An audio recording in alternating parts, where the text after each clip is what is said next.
I don't know what happened. I think it started in a...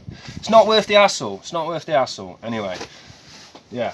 I'm filming. There you go, Foo. I'm filming. Not worth the hassle. But here's some work.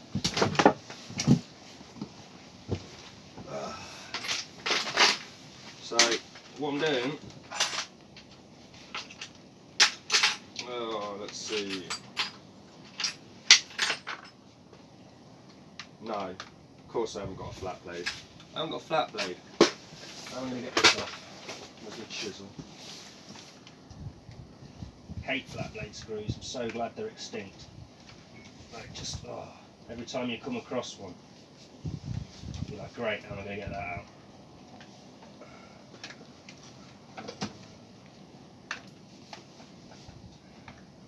See, like, I don't really see the point in filming the work. The work's boring. Look, this is me struggling to unwind a crappy flat blade screw with a chisel. So, is this interesting? I don't think it is it? You really want to watch me unwind a flat blade screw with a chisel? I don't know.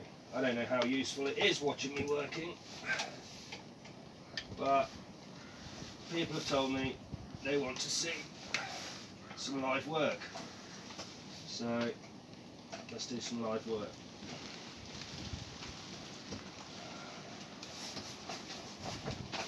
Yes. Right.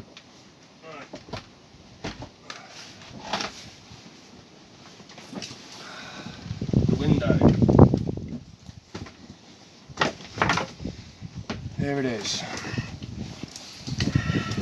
It's meant to go in, well, that way around, but I don't think that looks right.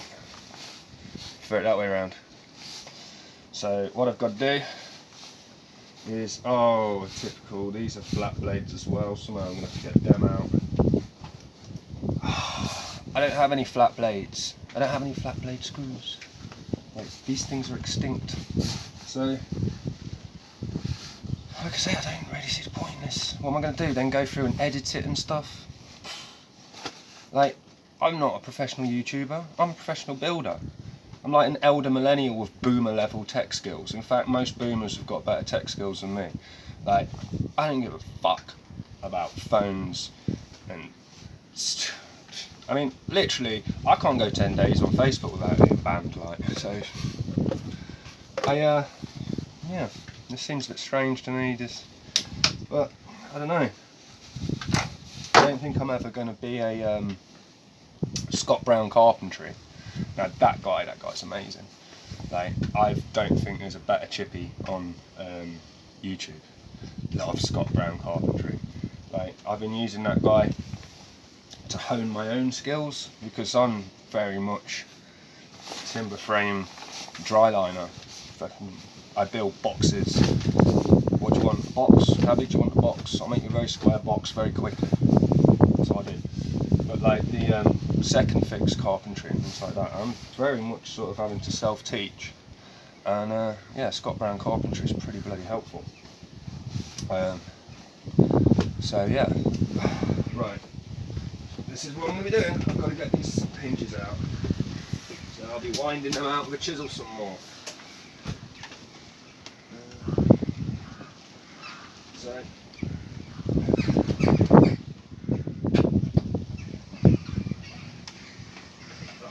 Not going to work. And this is why I don't really like showing the work, to be honest. I got a friend of mine who's a mason, and he always says to me, Steve, you're afraid to show the struggle. Like, you don't like to show people struggle in any way, in any part of your life. What you like to do is hide the struggle and then pretend it was easy. And it's a pretty good analysis, really. That is kind of what I do. I don't want people to see me messing about, going, I haven't got a flat blade screwdriver. Oh, I'm going to hunt in the shed, see if I can find a flat blade screwdriver. Like, but at the same time, perhaps that's what people want to see. Perhaps they want to see the reality of these builds and what it's like. Stood in the rain, going, oh yeah, I need that. I've got to drive all the way to town to get that. Oh yeah, I need that. I'll have to order it on Amazon. Can't do that job for 3 days. Because, yeah, like, what's this? There's probably 300 hours work in this building. But how many hours is there in the logistics of getting the stuff in stopped time like this? Right now, if I can't find a little flat blade screwdriver in the shed or something, I'm going to be stuck. I can't do that job. I'll have to think of another job, or down tools, drive to town and buy a flat blade screwdriver. It's like, yeah, it's these little problems you come up with. It's like, what can you do? It's different to being on site. It's way different to being on site. When I go on site, I turn up with PZ2s. That's all I need. Got tons of them. And then I've got a couple of the PZs for if I screw in a larger screw, like a 6mm or up, 6mm thickness. So yeah, you just have these problems. Right, I'll be back in a minute. Stare into space.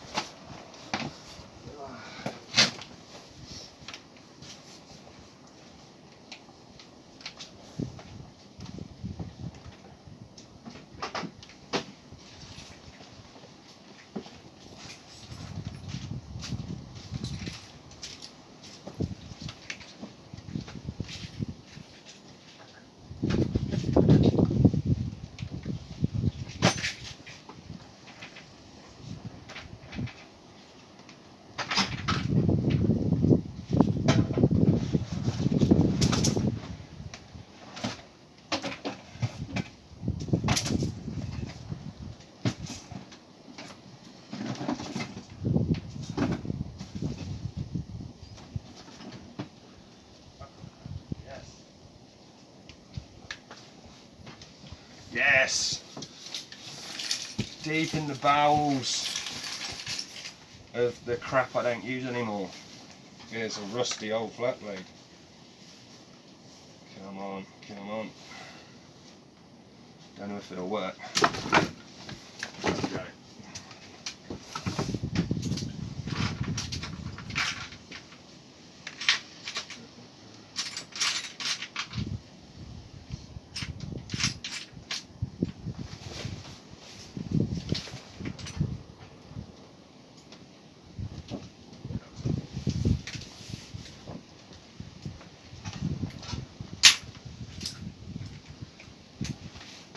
Is this interesting, Fu? Find this interesting, Dave? Watching the live work. Is it good? I don't think it is it?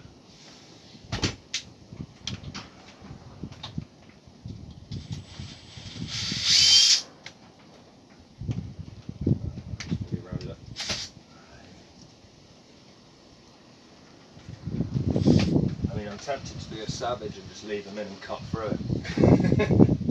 Because I've got the evolution blade in my skilly, so you can just cut through screws and nails with it, which is handy.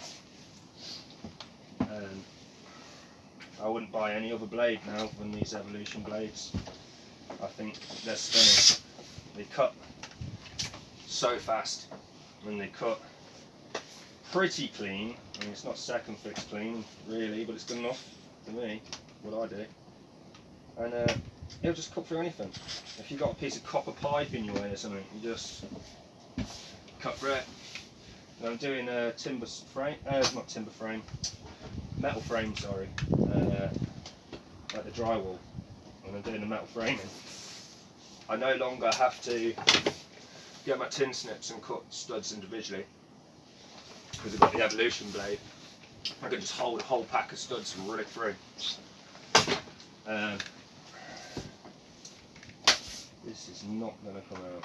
A friend of mine told me about a job he got stuck on. They were renovating some old Victorian house, and everything was put together with these old school flat blade screws. And they were like big fat ones and everything that they'd obviously pilot hold and wound in like manually, old school like they used to. And he said it cost them thousands, because it just didn't cost for how difficult it was going to be to take everything apart. Because if you got big fat wood screws and they've dovetailed them, I mean, I'd always dovetail my joints. So you're firing the screws in at like that angle from each other, so that means it's gripping more material than if it's gone in straight. And like all of these screws, they said they were all wound in like that. And yeah, they had to just manually wind them out. It sounds brutal. I mean, yeah, all these little problems.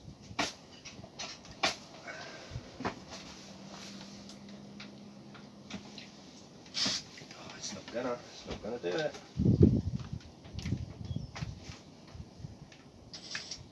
No.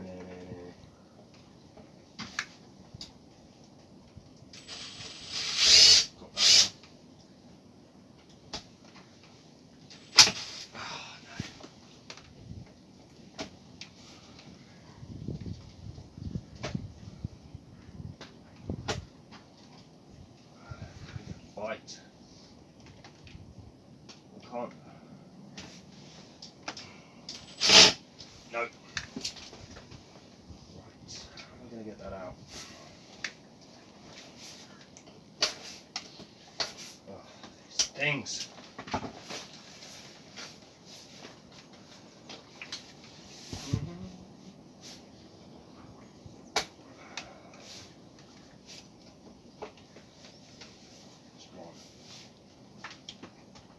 That one's definitely not getting wound out.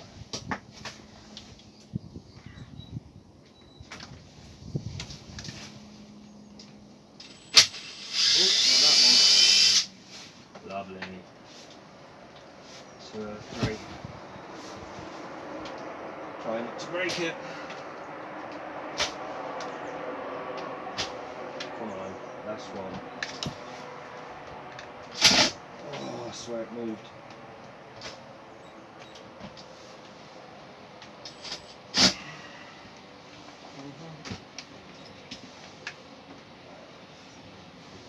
Oh, I'm trying to do this. Obviously, I'm terrified of breaking the glass. I mean, I'm sure that's what everyone's waiting for. They're like, go and break the glass! Break the glass! Ah!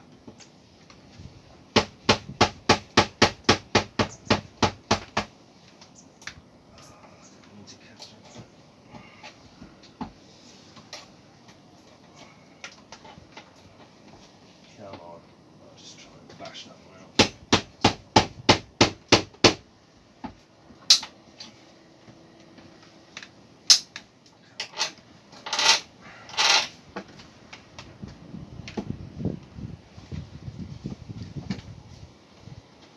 Joys.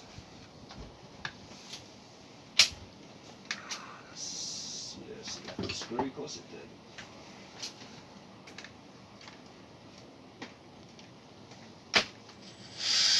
Gotcha!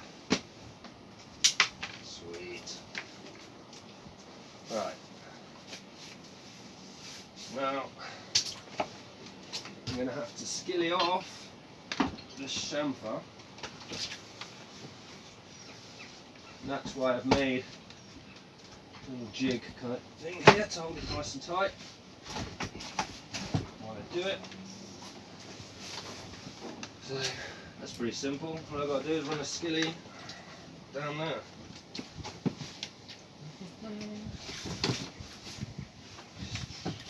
Probably best put a full battery in it.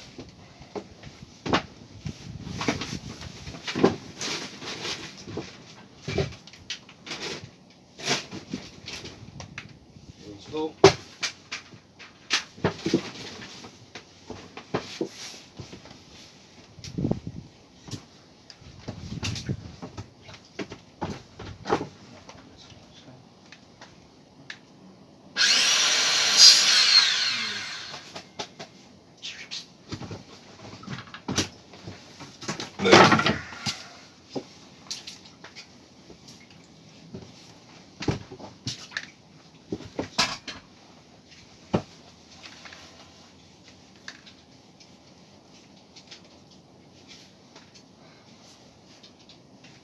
No, not seeing it.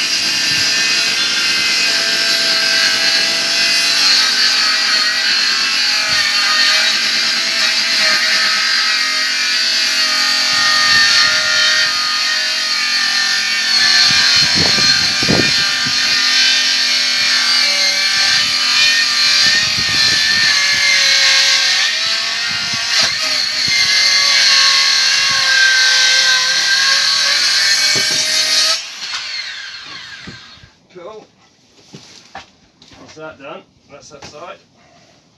Give it a little plane up, of course, something. Right. So now this side, it's now the bottom. I need to take off where the hinges used to be and put a chamfer onto it. Very slightly. I don't know why the other one was so big. A little chamfer that just helps it close.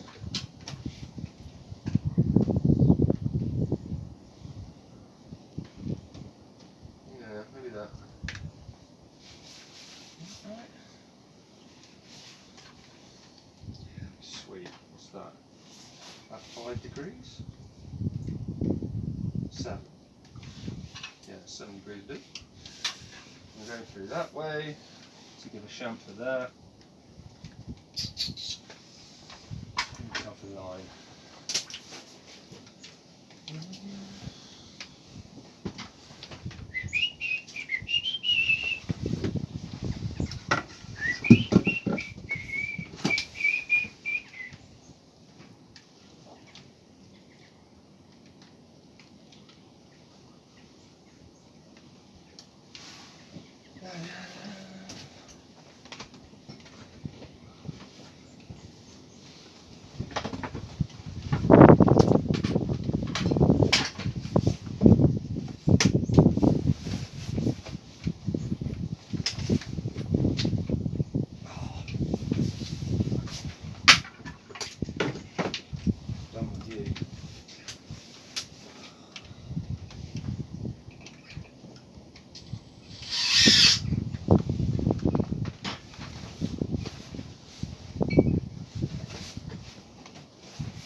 See, I've got to get this window made up.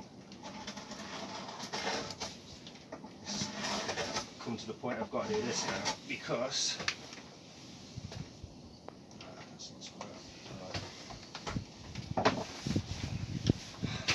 I've got to make the window so that I can make the frame and put it in there so I can clad round it, because until the cladding's on that end there's no rigidity in the end of this wall. Like, that's all solid, that's all solid.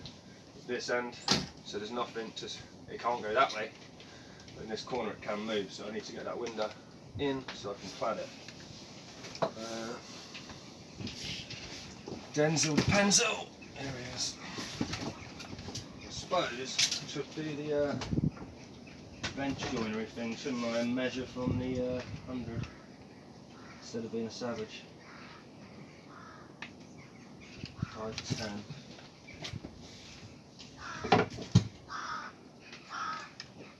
Yeah, 5'10".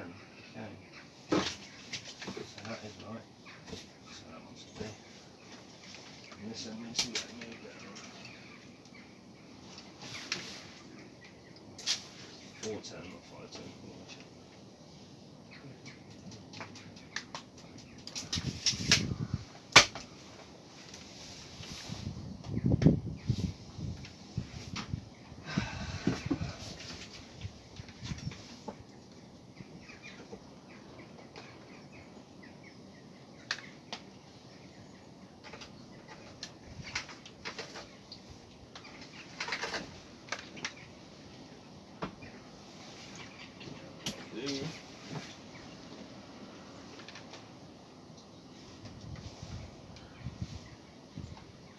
Glaze on.